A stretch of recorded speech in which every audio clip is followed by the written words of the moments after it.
He's a cold, calculating CEO who believes emotions are weaknesses. She's a bold, fearless Black American woman who walks into his world and turns it upside down. One office, one spark, and suddenly professionalism goes out the window. So grab your coffee, because the story, it's deliciously complicated. The elevator doors slid open with a soft chime. Anna Bruce stepped out, heels tapping across the marble floor of Lot-On Enterprises. The kind of company where ambition could either make you or destroy you. Her curls framed her face perfectly, her tailored blazer crisp, her tablet tucked under her arm. She was running late. Again. Great, she muttered under her breath, glancing at her watch. 10 minutes passed. He's going to kill me. In her rush, she barely noticed a tall figure turning the corner at the same time. And then, crash, coffee, papers, shock. Her coffee cup tumbled, splattering rich brown liquid across a spotless white shirt and an even more spotless reputation. The man froze. Everyone in the hallway stopped breathing. Damien Lot-On, CO, 35, controlled, brilliant, and infamously cold. Anna's heart dropped to her stomach. He looked down at the stain spreading across his shirt, then up at her. His blue eyes, icy, sharp, locked on hers. "Miss Bruce," he said slowly, voice like velvet laced with steel, "is there a reason you decided to assault me with caffeine this morning?" Anna's mouth fell open. I'm so sorry, sir. I didn't see you." "You didn't see me?" His tone cut clean through the silence. "I'm 6'2", wearing a white shirt, and the only person in this corridor. Try again." Her cheeks burned, but instead of shrinking, she straightened. "With all due respect, Mr. Lot-On, maybe if you didn't walk like you own the floor, people would have a chance to notice you coming." The hallway went silent. Someone dropped a pen. Damien's jaw tightened, just a fraction. Then he stepped closer. "I do own the floor, Miss Bruce." His voice lowered, dangerously calm. "And everything on it." Anna met his stare head-on, refusing to blink. "Guess that includes a mess too, huh?" For a heartbeat, his expression didn't change. Then, almost imperceptibly, his lips twitched. "Conference room. 10 minutes," he said. "And do try not to destroy anything else on your way." He walked off, coffee dripping down his sleeve, leaving her standing in the aftermath of collision. Humiliated, furious, and strangely electrified. The meeting was tense. Damien led the discussion like a surgeon, precise, commanding, unforgiving. Anna sat across from him, pretending to focus on her notes while her mind replayed that brief smirk he'd given her. Every time she looked up, his gaze met hers, cold, unreadable, but lingering just a little too long. When the meeting ended, she gathered her files and headed for the elevator. But before she could press the button, a deep voice stopped her. "Miss Bruce." She turned. Damien stood behind her, jacket off, sleeves rolled, coffee stain replaced with a fresh shirt. "You're aware that professionalism includes punctuality," he said. Anna crossed her arms. "You're aware that accidents happen, right?" He tilted his head, studying her, like she was an equation that didn't quite solve. "You're bold," he said. "Most people in this company can barely speak when I enter a room. Maybe that's why things don't get done right." She shot back. "Too many people scared to tell you when you're wrong." For a moment, there was nothing but the quiet hum of the building between them. Then, that almost smile again. "You're lucky you're competent," he said finally, turning to leave. "Otherwise, you'd be fired by now." "Lucky?" she called after him. "No, Mr. Lot-On. Just good at my job." He paused at the corner, looked back, and this time, the ghost of amusement actually reached his eyes. "We'll see about that, Miss Bruce." That night, Anna sat at her desk long after everyone else had gone home. Her laptop screen glowed against the dim office lights. She was finishing a proposal Damien had assigned her, something about a new corporate expansion overseas. But her mind kept drifting to his voice, his eyes, the way his presence filled a room. "Get it together," she muttered. "He's your boss, not your type, not your problem." But then the elevator chimed again, and her heart nearly jumped out of her chest when he appeared, walking toward her. "Still here?" he asked. She nodded, pretending to stay calm. "Just Finishing the expansion report. You said you wanted it tonight. He leaned against the edge of her desk. And you actually listen. Sometimes, she said. A silence lingered. He looked down at the papers, then at her hands. Ink-stained, steady, determined. You surprise me, Miss Bruce, he said finally. Most people crumble under pressure. You thrive. Her lips curved slightly. Maybe that's why you keep testing me. His gaze lingered on her face for a heartbeat too long. Then he stepped back. Good night, Anna, he said softly. The way he said her name, Anna, made her pulse skip. Good night, Mr. Lothan. When he reached his car, Damien paused before getting in. He wasn't sure why he looked back up at the building, but through the tall glass windows, he saw her still there, working, focused, beautiful, and something inside him shifted. He'd built walls his whole life, discipline, logic, distance. But one woman, one accidental spill, was already starting to crack them. The next morning, the entire building buzzed with talk about the CEO and the coffee incident. Anna pretended not to hear it, but every whisper followed her like a shadow. Still, she held her head high. She wasn't about to let office gossip define her, but the real problem wasn't the rumors. It was him, Damien Lothan. Ever since that night, his presence lingered in her mind. The way he said her name, the way he looked at her like he was studying every secret she didn't know she had. And now, every time she entered a meeting room, his eyes found her. Not cold this time, not exactly warm either, just searching. That afternoon, she was preparing for the biggest presentation of the month, a partnership pitch to an international investor. Her laptop refused to cooperate, files missing, slides glitching. She sighed, rubbing her temples. Then came the voice that always managed to both irritate and excite her. Need help? She looked up. Damien stood by her desk, sleeves rolled, tie loosened, casual, but dangerously magnetic. I'm fine, she said. Just your typical tech rebellion. He leaned closer, his hand brushing the desk near hers. I'd say it's user error. She raised a brow. I'd say it's bad software design. A ghost of a smirk curved his lips. You never back down, do you? Would you like me to?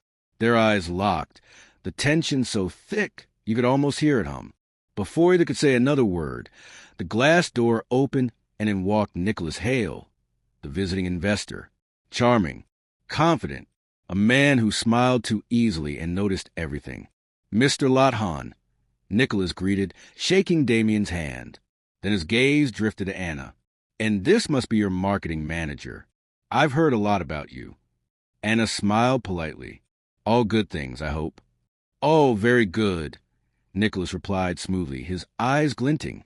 I see they weren't exaggerating about your brilliance. Damien's jaw tightened just slightly. The meeting began. Anna presented flawlessly. Voice steady. Slides crisp. Confidence radiating through every word.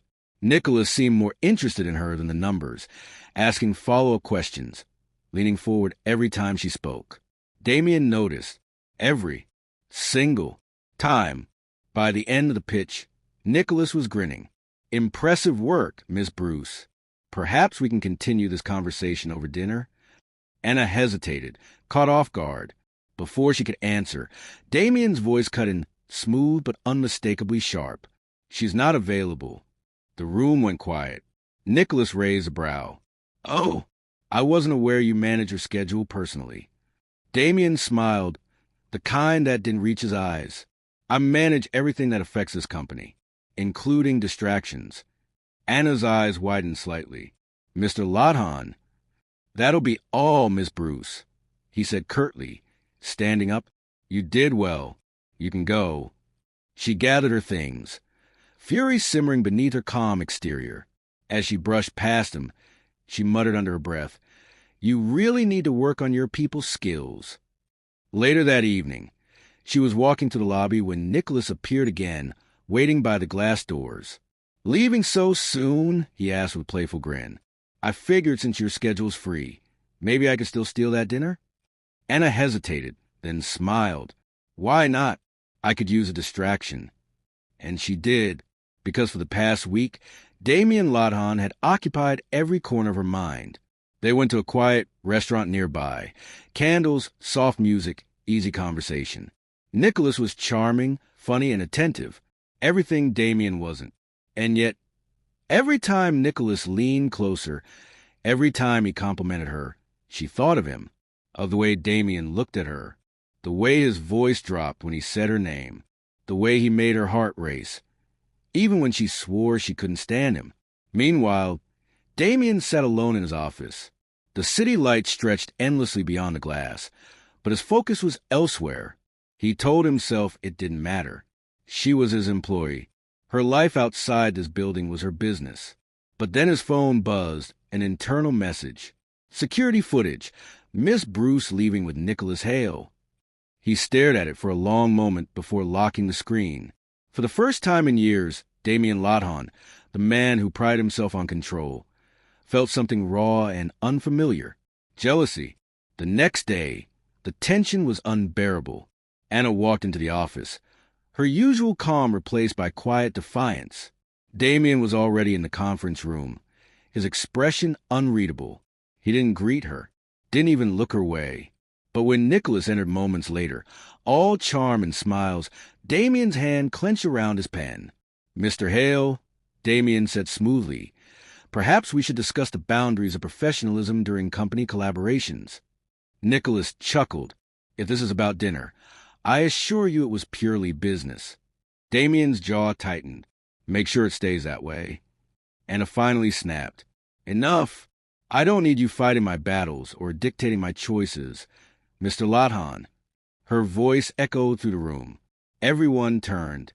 She took a step forward, eyes burning. "I've worked too hard to be reduced to a rumor. You don't get to control who I talk to or where I go after hours."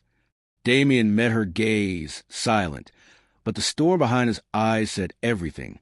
Sometimes the lines between anger and attraction blur so easily you can't tell which one burns hotter. Anna stormed out of the meeting, heart pounding, pulse racing.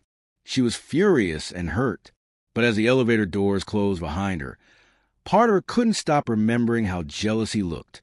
And that terrified her, because maybe, just maybe she wanted him to be. If you're feeling the tension already, hit that subscribe button and drop a love in the comments if you're rooting for Anna. Don't forget to like this video. The next few days felt heavier than usual. The office air was thick, not with tension, but with everything unsaid. Anna kept her distance, replying with clipped, professional tones. Damien buried himself in meetings, memos, and numbers that no longer meant anything. But every time their paths crossed, in the hallway, the elevator, or the reflection of glass walls, their eyes met and the world slowed down. For a moment, it wasn't the CEO and employee. It was a man and a woman, two people trying and failing to ignore the fire between them. That Friday, the company hosted a private celebration dinner for the partnership deal.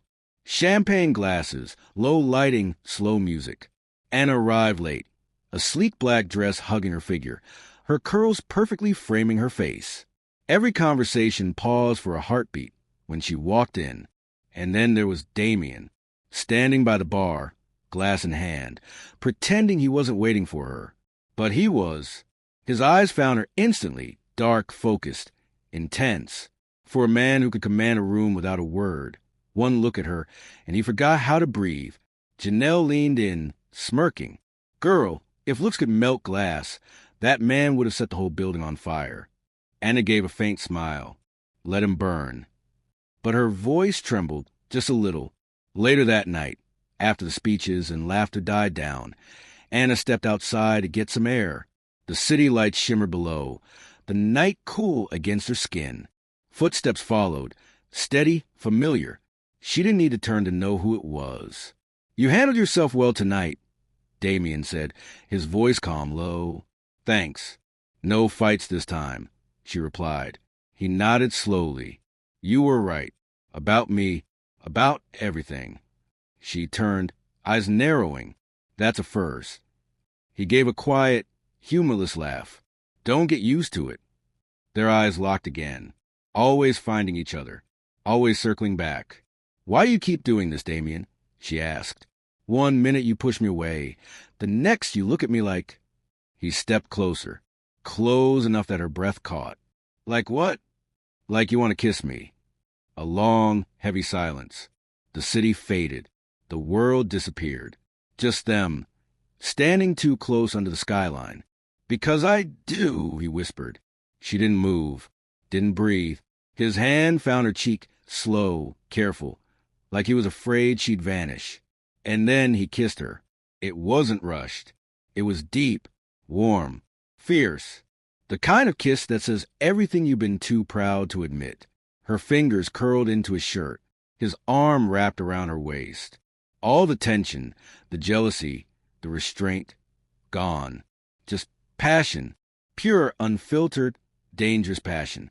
When they finally pulled apart, their foreheads rested together, both breathless. "We can't do this," Anna whispered. "Then tell me to stop wanting you," Damien said. But she didn't. She couldn't. Because for the first time since she met him, she didn't want to. And that, my friends, was the kiss that changed everything. If your heart's still racing after that moment, you're not alone. Hit that subscribe button if you crave more love stories that pull you in and don't let go. Tell me in the comments, what do you think happens next between Damien and Anna? And don't forget to like this video if that kiss had you screaming internally. Because next time, the fire they started tonight might just burn everything they built.